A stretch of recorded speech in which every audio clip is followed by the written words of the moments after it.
testing of hypothesis using Excel. If possible, I would like to cover testing of hypothesis. If not, I'll confine myself to sampling design techniques and development and testing of hypothesis. Not maybe I restrict myself from testing of hypothesis. Now, now the first question arises is why we are going for sample, why we are not going with the population. Okay, the population in this complete study of entire subject area, right? All the units which are corresponding to the subject area would be considered into consideration, and we'd be studying. In it, it takes a lot of time, lot of cost, and and it's time-taking process. And by the time we complete the survey, there will be every possibility that there is a generation of other issues. So that is the reason generally any researcher on the based on the given topic, okay, generally they go for collection of a sample data which is corresponding to the population. So, so before going to the sampling design, these are the points which we are supposed to keep in mind. The first one is we need to understand what is the purpose of survey. Let us say exactly the previous participant has put a question. Challenges of tribal women. Suppose if you want to know the challenges of tribal women, that is the purpose of your survey. So that means that the target population is all the tribal women who are present in different tribal areas across India or across a specific state. So when the purpose is clearly defined, okay, based on that, we need to decide uh, we need to decide how to collect the sample, how to choose the sample out of the population and all. So, so first of all, purpose of survey. So I am here taking a simple purpose, that is understanding the challenges faced by tribal women in Orissa. Okay, this is my survey purpose. Now, what is the target population? All the women who are residing in the tribal areas of Orissa. Okay, this is the second point. And the third point is we need to determine the sampling frame. What is a sampling frame? Identification of all the units in the target population. Once again, I repeat, identification of all the units in the target population. Let us say there are 10 tribal areas, and out of 10 tribal areas, 10,000 people are there. 10,000 tribal women are there. So you need to identify all these 10,000 members, right? Okay, this is my target population. But I don't go with 10,000 members tribal women. No, this is my target population. From this target population, I select few tribal women where I would like to understand the challenges faced by the tribal women, right? So therefore, the third point is we need to decide the sampling frame. So where exactly all these tribal women across our topic is concerned are present. Then select a suitable sampling technique. We are supposed to select different sampling technique, right? We in the latter stages it will come. Then we determine the sample size. How much sample size we need? For example, there are 10,000 members. Shall we take only 1,000 tribal women, or 500 tribal women, or 30 tribal women? No, it depends upon the the topic, and the heterogeneity levels of different tribal. For example, even though they are tribal women, they are very good with some works. In the tribal women, they depend upon different work areas. Okay, so you want to gather all those people. Okay, so therefore we need to decide how much size. So that size depends upon the entire target population and heterogeneity of the target population, and from them how much we need to select depends, right? So there is a specific technique. With you using those specific techniques, easily we can find out the optimal size of the sample from the target population. That will I will discuss in the next slides. And then execute the sampling process. That means that now we need to select the samples from the every place target population is concerned. So in this course, let us go with let us understand what exactly the sampling. Okay, so by definition, we say the process of selecting suitable samples for the purpose of estimating population characteristics involved in any research. Now, as far as your topic, the example I consider, the challenges and development of tribal women is concerned, there are so many parameters should be there. What are the ages of tribal women? What are their family sizes? Okay, and then are they exposed to any education? Okay, and then what are their livelihood ways? Okay, whether they are depending on only a specific work, or they are only housewives. Okay, how they are, what are the living conditions of them? If you go on looking them, demographic details would be there, and other than demographic details, there will be so many characteristics of tribal women are concerned. So all those characteristics and demographic details together, we call them as, there are these are the population characteristics of the entire the target population, that is tribal women. Okay. Now, you just imagine that this is my target population, tribal women is concerned. From this tribal women, I am supposed to select some members, suitable members for your study. Now, this must be a representative sample in the sense that all the characteristics which are possessed by this particular population should also be possessed by this sample. That means, for example, as far as age groups are concerned, suppose imagine that the tribal women consists of age groups starting from, let us consider that 12 years onwards, let us say 12 years onwards. So 12 to till 70 years.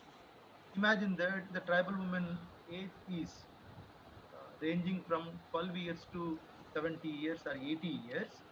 So let us ensure that your sample is also containing the tribal women, which who consists of the ages from 12 years to 70 years. Okay, because you have decided these are the characteristics. So age is a characteristic. Their profession or education level or the kind of sizes of the families. Okay, and then other parameters. So let us ensure that your sample is consisting of all the characteristics possessed in the population. Okay. Then what are the different sampling techniques we have? Now, if you look at this slide, you can understand there are two fundamentally statistical techniques. One is, scientific and is unscientific. I say non-probability sampling techniques are unscientific and probability sampling techniques are scientific. Why? In non-probability sampling techniques, let us say if you look at so many techniques are there, all non-probability sampling techniques doesn't require any particular probability theories or any other theories from where or on which we depend to choose the samples. So therefore, these are little, we say that non-probability sampling techniques are unscientific uh, sampling techniques. Now, if you look at the next part, the probability sampling technique, there are some probability sampling techniques. So very fastly we run, because these are all self-explanatory, easily you can understand. Just see it. In non-probability sampling techniques, convenience sampling, judgmental sampling, purposive sampling, quota sampling, snowball sampling. These are the 5 different uh, non-probability sampling techniques are available. Now coming to the probability sampling techniques, we have simple random sampling with and without replacement, stratified random sampling, systematic random sampling, cluster sampling. Now which sampling technique we are supposed to choose? Okay, again I say that it depends upon the availability of your target population and the cost and how much time you have to complete your research. Based on all these things, we need to choose appropriate sampling technique, because sampling is one area where you are supposed to collect the data corresponding to your research topic. So sometimes, the research topic has a vast area across India. For example, if you consider, okay, then sometimes the probability sampling techniques are very much suitable. Sometimes non-probability sampling techniques are very much used. Okay, so at the end of the day, you need to justify why you have chosen a particular sampling technique, whether it is a non-probability sampling technique or a probability sampling. Because when you are going to present your thesis in front of the dignitaries, in front of all the eminent persons, the presentation of your thesis is concerned, in that case they will ask you what is the sampling technique that you have used to collect the data. So all these techniques are valid techniques. There is no restriction that only you are supposed to go with this particular sampling technique. It based on your subject. Now tribal women is concerned, let us say, you have done extensive research on that, and you are very good in understanding the tribal women challenges, and you have gone to and you have spent so much time with them. Then you are the right person to judge who are to be included in the sampling, right? So it depends upon the topic and the kind of exposure you have, and similarly what is the time that is available for you, and how much cost that you are going to incur in order to complete your research. Based on all these things, you are supposed to choose uh, uh, sampling techniques, sorry. Okay, now let us see one by one what exactly. I just throw some light one by one on all these sampling techniques. First of all, let us see non probability sampling techniques. In that we have convenience sampling technique. If you look at this particular slide, you easily can understand. So convenience, by definition, we are supposed to select a sample which is convenient to you. But at the end of the day, you are supposed to understand, even though it is a convenient sample, you ensure that your sample should consist of all the properties which is possessed by the population. So, but since it is you understand that it is very convenient to take them, and you are very much sure that those sample units are having enough information about your population characteristics, then you can go with convenience sampling. Now let us see when we go for convenience sampling. Generally this method is used when people are available. Okay, and uh, for example, readily available in the street, people, people with whom you are working, customers and so on. Okay, and use as many people as possible to ensure your results. Okay, so if you look at this particular diagram, you'll understand there are so many people are there, but see, the one, two, three, four, five. These five people are very convenient to me, with respect to distance is concerned, and with respect to, sometimes I feel that these are the right people who are having enough information regarding the study of your particular topic. Then I select these people only. So convenience sampling, while you are going for convenience sampling, okay, initially convenience sampling will give you an if, whenever you want to want to study pilot study, then I suggest convenience sampling is the best way, because they are readily available, so that you can have an acquaintance with your topic. What exactly they feel about your particular topic, they will give you, they will share their experiences, they share their information, or you can collect the information through interview method, or a simple by distributing a simple feedback form or a questionnaire form. Easily you can understand it.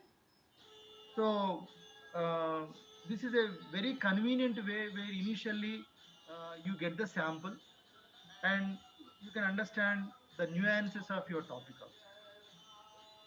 Now judgment sampling, usually you will choose, because you are a very expertise, or sometimes you depend upon some judgmental persons, or very expertise in subject.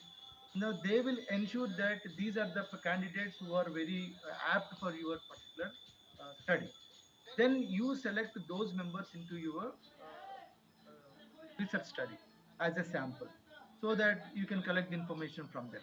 So please go through this. Easily you can understand, self-explanatory.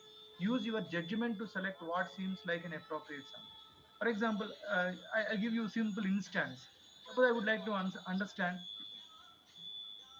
what exactly the people opinion about a particular departmental story is concerned, अच्छी right? Line So I am the right person who can judge whether है a presentation particular customer is suitable to provide answer or not. So when I go through the mall, there will be so many customers who are doing their window shopping, and the people, really purchasing the items or products.